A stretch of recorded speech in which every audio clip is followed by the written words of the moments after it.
Hi అండి. అందరికీ నమస్కారం. Welcome to my channel. ఈ వీడియోలో ఏపీ ప్రభుత్వ ఉద్యోగుల పెన్షనర్లకు 12వ పీఆర్సీలో కదలిక, 30% ఫిట్‌మెంట్‌తో పే ఫిక్సేషన్. సో, దీనికి సంబంధించిన పూర్తి సమాచారాన్ని ఈ వీడియోలో తెలుసుకుందాము. వీడియో అయితే ఎక్కడే గాని స్కిప్ చేయకుండా ఎండ్ వరకు చూసేయండి. అప్పుడే ఇన్ఫర్మేషన్ పూర్తిగా అర్థమవుతుంది. అలాగే వీడియో చూస్తున్న ప్రతి ఒక్కరూ లైక్ చేయండి ఫ్రెండ్స్. ఈ వీడియోని తోటి ఉద్యోగ, పెన్షనర్ మిత్రులతో అయితే షేర్ చేయండి. కొత్తగా మన ఛానల్ చూస్తున్న వారు సబ్స్క్రైబ్ చేసుకోండి. సబ్స్క్రైబ్ చేసుకోవటం వల్ల నేను చేసే ప్రతి ఒక్క వీడియో మీ వరకు రీచ్ అవుతుంది. ఇక ఆలస్యం చేయకుండా వివరాల్లోకైతే వెళ్ళిపోదాము. ఫ్రెండ్స్ ఇక విషయానికొచ్చినట్టయితే 12వ పీఆర్సీ ఊసేది. ఐఆర్ ఏమైంది? ప్రభుత్వంపై ఉద్యోగ సంఘాల తీవ్ర అసహనము. ఆంధ్రప్రదేశ్‌లో కూటమి ప్రభుత్వంపై ఉద్యోగులు, ఉపాధ్యాయులు తీవ్ర అసహనం, నిరాశ వ్యక్తం చేస్తున్నారు.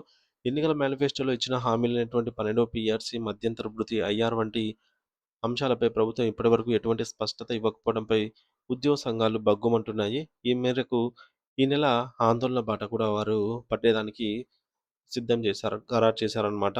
కార్యాచరణ అయితే రూపొందించడం జరిగిందనమాట. మరి ఎన్నికల్లో ఇచ్చిన హామీలు ఏమయ్యాయి? అమలు కాని వాగ్దానాలు ఏమి అనేది చూద్దాము. కూటమి ప్రభుత్వం అధికారంలోకి రాకముందు తన మేనిఫెస్టోలో ప్రభుత్వ ఉద్యోగులకు పలు కీలక హామీలిచ్చింది. వాటిలో ముఖ్యమైనవి చూసుకున్నట్లయితే అధికారంలోకి వచ్చిన వెంటనే మెరుగైన 12వ పీఆర్సీని అమలు చేయడము, ఉద్యోగులకు తక్షణ ఉపశమనంగా 30% మధ్యంతర భృతి ఐఆర్ ప్రకటించడము.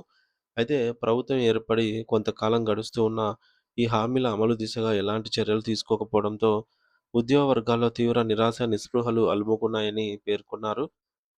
ఇందులో ముఖ్యంగా సిపిఎస్ జీపీఎస్ విధానంపై మౌనం. ఎన్నికలకు ముందు సిపిఎస్ లేదా జీపీఎస్ విధానాన్ని సమీక్షించి ఉద్యోగులందరికీ కూడా ఆమోదయోగ్యకరమైనటువంటి నిర్ణయం తీసుకుంటామని చెప్పిన ప్రభుత్వము, ఇప్పుడు ఆ యొక్క అంశాన్ని పూర్తిగా విస్మరించింది అనైతే ఉద్యోగ పెన్షనర్స్ ఆవేదన వ్యక్తం చేస్తూ ఉన్నారు. అలాగే 12వ పీఆర్సీపై తీవ్ర నిర్లక్ష్యం. మెరుగైన పీఆర్సీ ఇస్తాము అని హామీ ఇచ్చినటువంటి ప్రభుత్వం కనీసం దాని ఏర్పాటు ప్రక్రియ కూడా ప్రారంభించలేదనైతే విమర్శిస్తూ ఉన్నారు. గత ప్రభుత్వం నియమించిన పీఆర్సీ కమిషన్ చైర్మన్ రాజీనామా చేస్తే, ఆ స్థానంలో ఇంతవరకు కొత్త పీఆర్సీ కమిషన్‌ను నియమించకపోవడం ప్రభుత్వ నిర్లక్ష్యానికి నిదర్శనం అనైతే అంటున్నారు. అలాగే మూడవది మధ్యంతర భృతి ఐఆర్‌పై స్పష్టత కరువు. ప్రభుత్వం అధికారంలోకి వచ్చి 2 ఏళ్లు దాటుతున్నా ఇంకా ఐఆర్ ఇవ్వలేదు అని వాపోతున్నారు. గత ప్రభుత్వం తన మొదటి కేబినెట్ భేటీలోనే 27% ఐఆర్ మంజూరు చేసి ఉద్యోగులకు భరోసా ఇచ్చింది అని గుర్తు చేశారు. కానీ ప్రస్తుత ప్రభుత్వం ఆ దిశగా ఆలోచన కూడా చేయలేదనైతే విమర్శించారు. ఇక నాలుగోది భారీగా పేరుకుపోయిన బకాయిలు.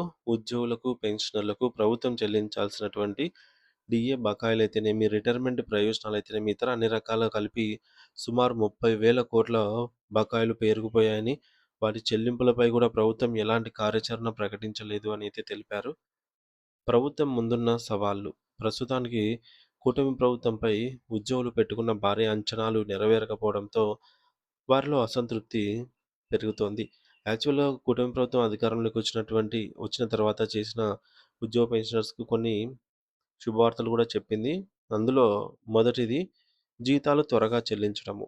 సో, ఒకటో తేదీనే అని చెప్పలేం గానీ, ఒకటో తేదీనే అయితే జీతాలు పడుతూ ఉన్నాయి గానీ, 100% పడటం లేదు.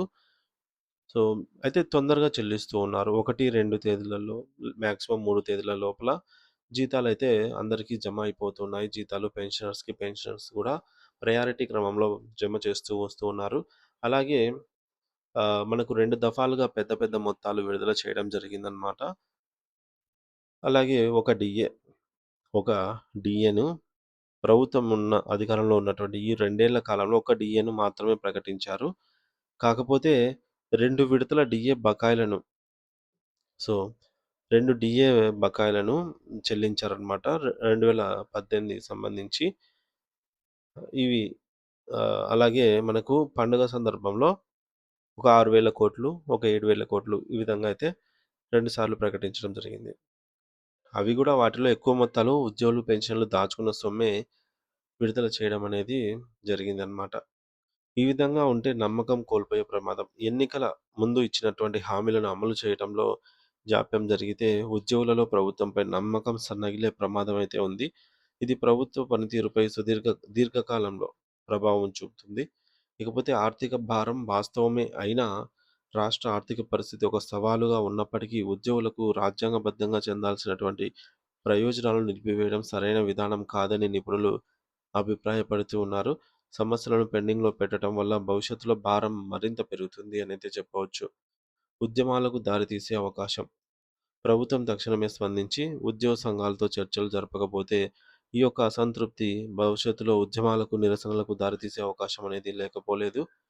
మరి ప్రభుత్వం ఉద్యోగుల న్యాయపరమైన డిమాండ్లపై దృష్టి సారించాలని ఉద్యోగ సంఘాలు కోరుతూ ఉన్నాయి. తక్షణమే జేఏసీ సమావేశాన్ని ఏర్పాటు చేసి ఆహ్, ఉద్యోగ సమస్యలన్నీ గూడా తెలుసుకొని వాటిని నెరవేర్చేదానికి ప్రయత్నం చేయాలి.